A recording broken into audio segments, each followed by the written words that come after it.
இப்போ நீங்கள் ஒரு இடத்துக்கு நடந்து போயிட்டுருக்குறீங்க.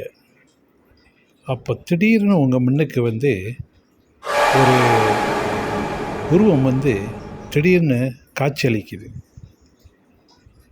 அப்போ இது என்ன? இது பேயா? ஆவியா? ஏன் உங்கள் கண்ணுக்கு மட்டும் இது தெரியுது? அநேகமாக உங்கள் கூட உள்ளவங்களுக்கு இது கண்ணில் தெரியாது. ஆனால் உங்கள் கண்ணுக்கு இது தென்படும். இது எதனால் அப்படின்னு தான் இதை பார்க்க போகிறோம். பேய், ஆவி, பிசாசுகள் இதுங்கெல்லாம் இந்த உலகத்தில் இருக்கா இல்லையா?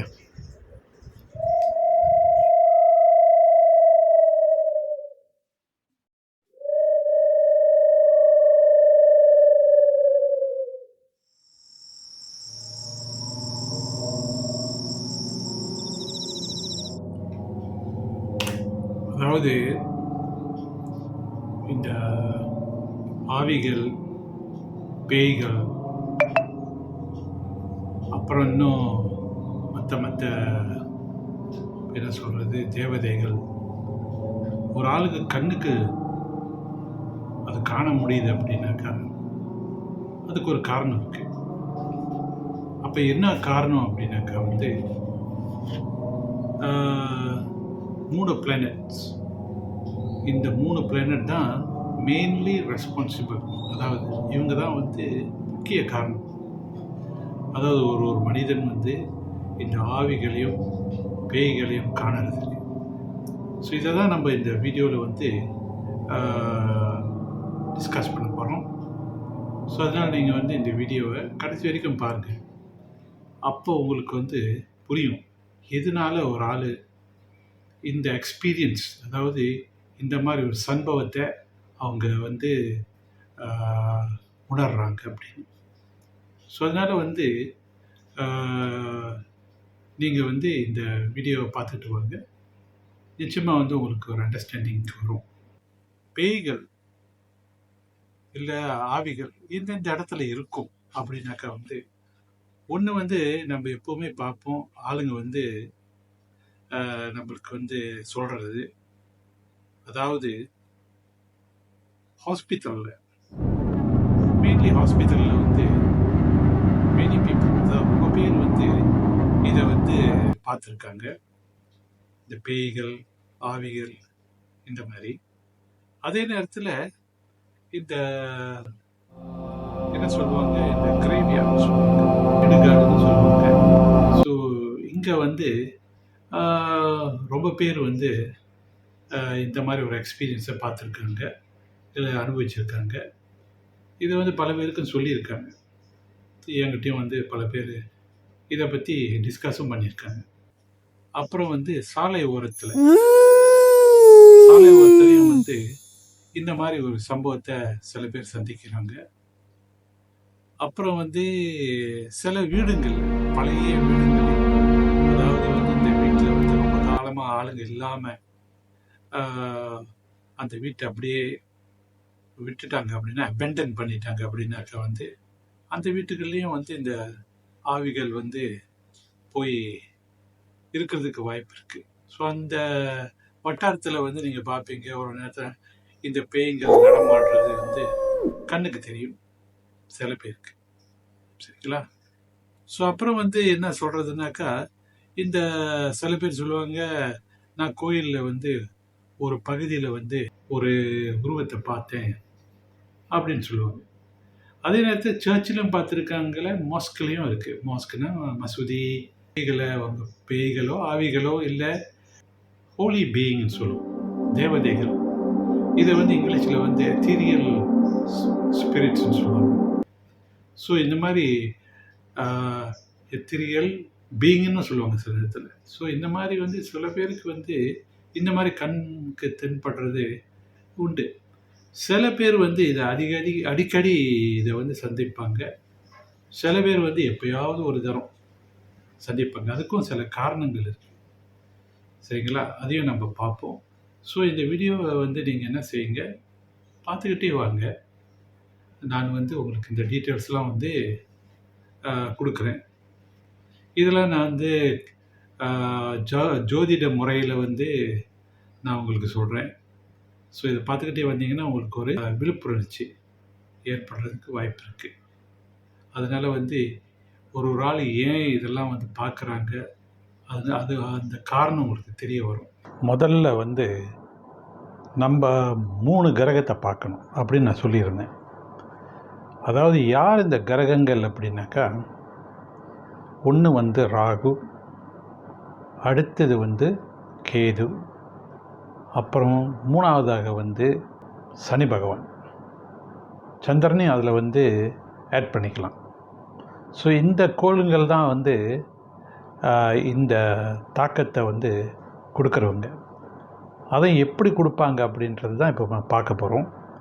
ஸோ அதில் வந்து முதல்ல வந்து நம்ம ராகுவை பார்ப்போம். இந்த ராகு பகவான் அப்படின்னும்போது அவருக்கு நிச்சயமாக நம்ம ஒரு ரெஸ்பெக்ட் கொடுக்கணும். ஏன்னா அவர் ஒரு பிரம்மாண்டமான கிரகம். ஸோ எந்த ஒரு விஷயத்துலேயும் வந்து அவர் வந்து பெரிய அளவில் தான் செய்ய பார்ப்பார், சிறுசாக எதுவும் செய்ய மாட்டார். அவர் நல்லதாக இருந்தாலும் சரி, அவர் வந்து கெட்டு போனாலும் சரி, ஒரு ஹோரோஸ்கோப்பில், அதாவது ஒரு ஜாதகத்தில். ஸோ அதனால் வந்து இந்த ராகு வந்து ரொம்ப ஒரு முக்கியமான கிரகம். ஸோ அப்படி இருக்கும்போது இவர் இன்னொன்று சொல்லுவாங்க, நிழல் கிரகம் அப்படின்னு சொல்லுவாங்க. ஸோ இந்த நிழல் அப்படின்னும்போது இந்த பேய்கள், ஆவிகள், அப்புறம் வந்து இந்த எத்திரியல் ஸ்பிரிட்ஸ்னு சொல்லுவாங்க. இதுங்களெல்லாம் வந்து இதில் சேர்த்துக்கலாம். ஏன்னா இவங்கெல்லாம் ஒரு மாதிரியான நிழல் தான். ஸோ அடுத்தது வந்து இப்போ நம்ம பார்க்குறோம்ல, இந்த புகைப்படம் அது இதெல்லாம் வந்து எல்லாம் ராகுவை சம்மந்தப்பட்டது தான். இது வந்து நான் ஏற்கனவே வந்து என்னோடய 2 வீடியோவில் வந்து ரொம்ப நுணுக்கமாக அதெல்லாம் பேசிட்டேன். ஸோ அதை பற்றி இன்னும் அதிகமாக பேச விரும்பலை. ஏன்னா இந்த வீடியோ வந்து இந்த பேய்களையும் இந்த ஆவிகளையும் சம்மந்தப்பட்டது. அதனால் வந்து நம்ம அந்த ஒரு எம்பிட்லேயே வச்சுக்குவோம் இதை. ஸோ அப்படின்னும்போது இந்த ராகு வந்து எப்பெல்லாம் வந்து நம்மளுக்கு பயத்தை கொடுப்பார், நம்ம கண்ணுக்கு தென்பட வைப்பார் அப்படின்னாக்கா வந்து எப்பெல்லாம் வந்து இந்த ராகு பகவான் வந்து யாரோட ஜாதகத்தில் வந்து சரியில்லாத இடத்துல, அது சரியில்லாத இடத்துலனா சில பாவங்களில் இருந்தார் அப்படின்னாக்கா, ஃபார் எக்ஸாம்பிள் 3வது பாவம், 8வது பாவம், 9வது பாவம், 12வது பாவம். ஸோ இந்த மாதிரி இடத்துல இருந்து அவர் வந்து கெட்டு இருக்கார் அப்படின்னாக்கா வந்து அப்போ வந்து அவர் என்ன செய்யார், அவரோட தாக்கத்தை கொடுப்பார். ஸோ இந்த மாதிரி காலகட்டத்தில் என்ன ஆகும் அப்படின்னாக்கா வந்து நம்ம எங்கன்னா போனால் நம்ம கண்ணுக்கு வந்து ரொம்ப சுலபமாக இந்த மாதிரி விஷயங்கள்லாம் தென்படும் நம்ம கண்ணுக்கு. ஆனால் சில பேருக்கு இந்த மாதிரி இருக்காது. சில பேர் வந்து அவங்க வாழ்க்கை பூரா வந்து இருப்பாங்க. ஆனால் வந்து எப்பவுமே அவங்கள கேட்டாக்கா வந்து நீங்கள் ஏதாவது பேய் பிசாசை பார்த்துருக்கீங்களா அப்படின்னு அவங்க என்ன சொல்லுவாங்க அப்படின்னாக்கா வந்து அந்த மாதிரி எதுவும் நான் பார்க்கல, நான் பார்த்தது நார்மலி மனிதர்களை தான் நான் பார்த்துருக்கேன் பேயா ஒரு நேரத்தில் அப்படின்னு சொல்லுவாங்க. அது ஒரு மனிதனோட கேரக்டர் அப்படின்னு சொல்லலாம். ஆனால் பேய்ங்களுக்கு அப்படின்னும்போது இந்த ராகு அப்படி கெட்டு போயிருந்தாருன்னா, ரொம்ப சிவியராக கெட்டு போயிருந்தாருன்னா, ஸோ அவர் வந்து ரொம்ப தாக்கத்தை கொடுப்பார் ஒரு மனிதனுக்கு. அதாவது இதெல்லாம் சைக்காலஜிக்கல் தான் சொல்கிறது. அதாவது நம்ம சைக்காலஜிக்கல் நம்ம மனமும் அதில் சேர்ந்தது தான். ஸோ அதனால் வந்து இந்த 3வது வீடு வந்து நம்ம மனத்தை குறிக்குது.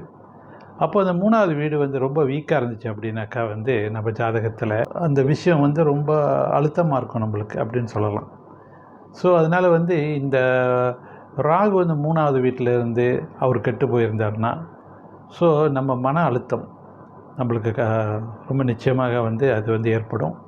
அதனால் வந்து பல விஷயங்கள் நடக்கும். ஓகே, ஸோ இதெல்லாம் வந்து நடக்கிறதுக்கு வாய்ப்பு இருக்குது. அப்புறம் அடுத்ததாக வந்து 8வது வீடுன்னு சொல்லுவாங்க. இது 8வது வீடு வந்து மர்மஸ்தானம்னு சொல்லுவாங்க.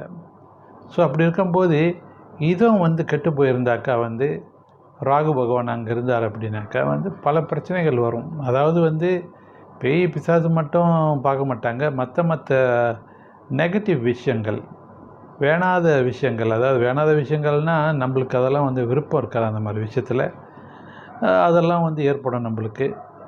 ஆக்சிடென்ட்கள், இந்த மாதிரி வந்து சீக்கு, வியாதிகள், பல வியாதிகள் இதெல்லாம் ஏற்படுறதுக்கு வாய்ப்புகள் இருக்குது. ஸோ இந்த மாதிரி சூழ்நிலையில் வந்து இந்த ராகு பகவான் வந்து ரொம்ப அழுத்தத்தை கொடுப்பார் அப்படின்னு சொல்லலாம்.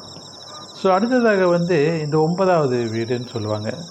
இந்த 9வது வீடுன்னும்போது அதில் ஒரு ஒரு ஒரு இம்பார்ட்டண்டான மேட்டர் இருக்குது அதில். அதாவது என்ன அப்படின்னாக்கா, நம்ம முன்னோர்கள்.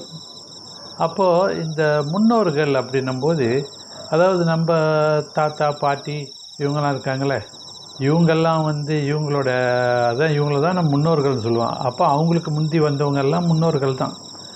ஸோ அப்போ வந்து இவங்களுடைய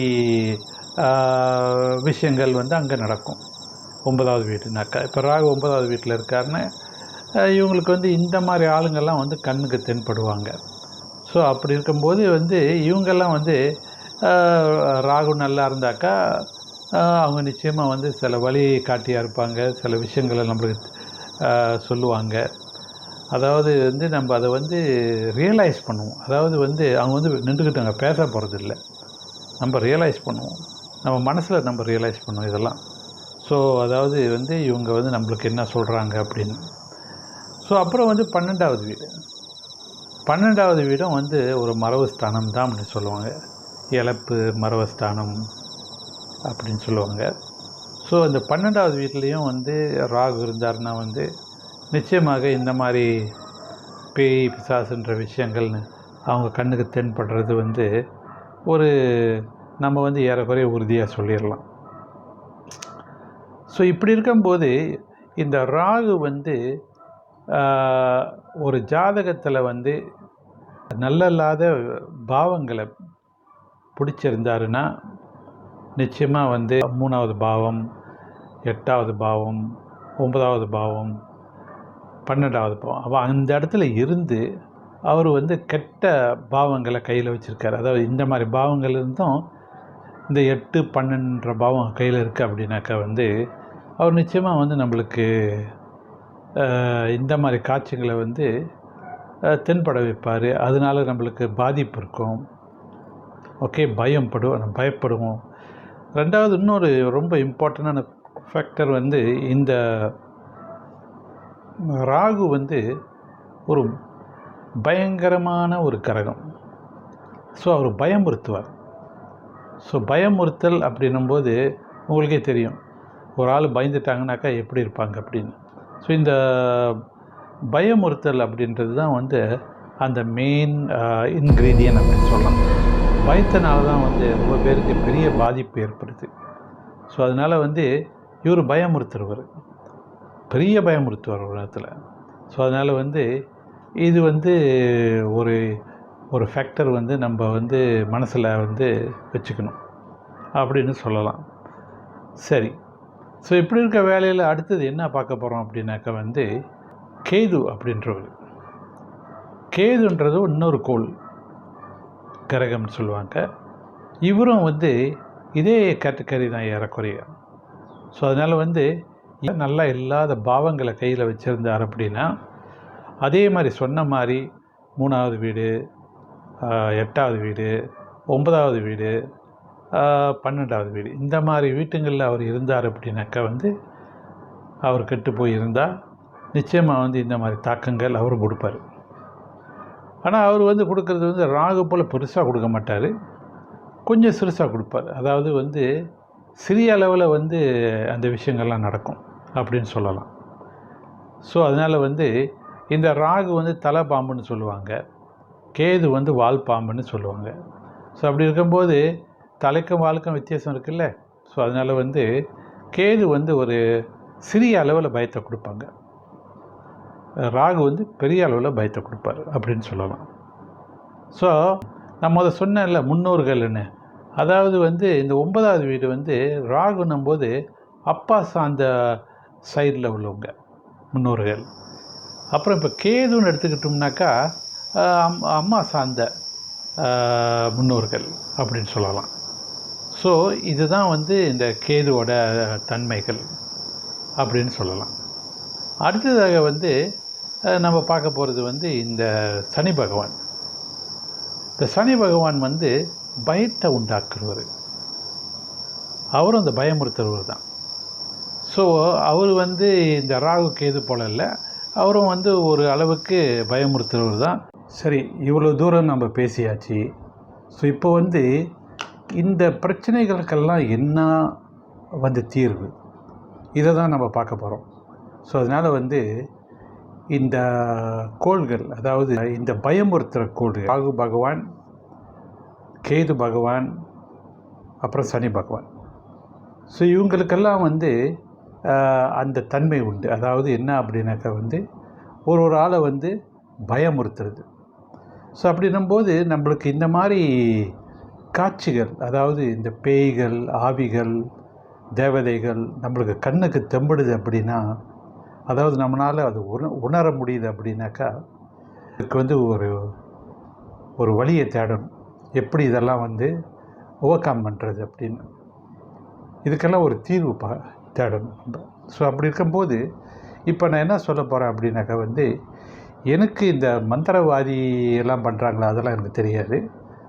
ஆனால் வந்து உங்களுக்கு சொல்ல போகிறது வந்து அக்கார்டிங் டு அஸ்ட்ராலஜி, அதாவது ஜோதிட முறையில் வந்து நீங்கள் என்ன செய்யலாம். அப்படி உங்களுக்கு இந்த பிளானட்ஸ்லாம் எஃபெக்டட் ஆகிருந்தால், அதாவது இந்த மாதிரி பிளானட்ஸ் எல்லாம் வந்து உங்களுக்கு வீக்காக இருந்துச்சுன்னா உங்களோட ஹோரோஸ்கோப்பில், அதனால் உங்களுக்கு இந்த மாதிரி ஒரு சம்பவம் ஏற்படுது அப்படின்னாக்கா வந்து நீங்கள் என்ன செய்யலாம் அப்படின்னா, நான் இப்போ சொல்ல போகிறத வந்து நீங்கள் கடைப்பிடிச்சிங்க அப்படின்னா உங்களுக்கு நிச்சயமாக வந்து சில விதமான ரிலீஃப் உங்களுக்கு கிடைக்கும். ஸோ அதனால் வந்து முதலாக வந்து நம்ம என்ன செய்யணும் அப்படின்னா, இந்த மாதிரி உள்ளவங்களுக்கு அவங்க வந்து சிவன் கோயிலுக்கு போகணும். சிவன் கோயிலுக்கு போய் சிவன் வழிபாடு பண்ணணும். அதாவது அபிஷேகம் பண்ணணும். ஒன்று பால் அபிஷேகம் பண்ணணும். அப்புறம் வந்து சிவனுடைய மந்திரத்தை வந்து உட்காந்து கோயிலில் படிக்கணும். அதாவது சும்மா வந்து 10 தரம் 15 தரம் படித்தா போதும் அப்படின்னு சில பேர் நினைப்பாங்க. அப்படி இல்லை. மினிமம் வந்து நம்ம சொன்ன மாதிரி 108 தரமாவது நம்ம படிக்கணும் அப்படின்னு சொல்லுவாங்க. ஆனால் அது பத்தாது. ஏன்னா you are the affected person.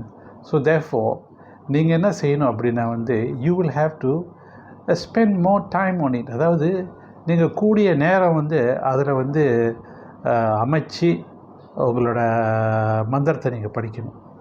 அதாவது எப்படின்னா, இப்போ பாருங்கள், 108 தரம் மட்டும் இல்லை, நீங்கள் 1008 தரம் கூட படிக்கலாம். அதே நேரத்தில் 10,008 தரம் கூட படிக்கலாம். அதுக்கு மேலேயும் படிக்கலாம். ஆனால் உங்களுக்கு எந்த மாதிரி உங்களோட சூழ்நிலை அப்படின்றது எனக்கு தெரியாது. ஆனால் இந்த மாதிரி நீங்கள் செஞ்சுக்கிட்டு வந்தீங்க அப்படின்னா வந்து நிச்சயமாக வந்து உங்களுக்கு ஒரு தீர்வு நீங்கள் காணுவீங்க. ஸோ அதே நேரத்தில் இந்த மாதிரி நீங்கள் பண்ணிக்கிட்டே வந்தீங்க அப்படின்னா உங்களுக்கு வந்து அந்த இஃபெக்ட், அதாவது அந்த தாக்கம் வந்து நீங்கள் பார்ப்பீங்க உங்களுக்கு குறையும்.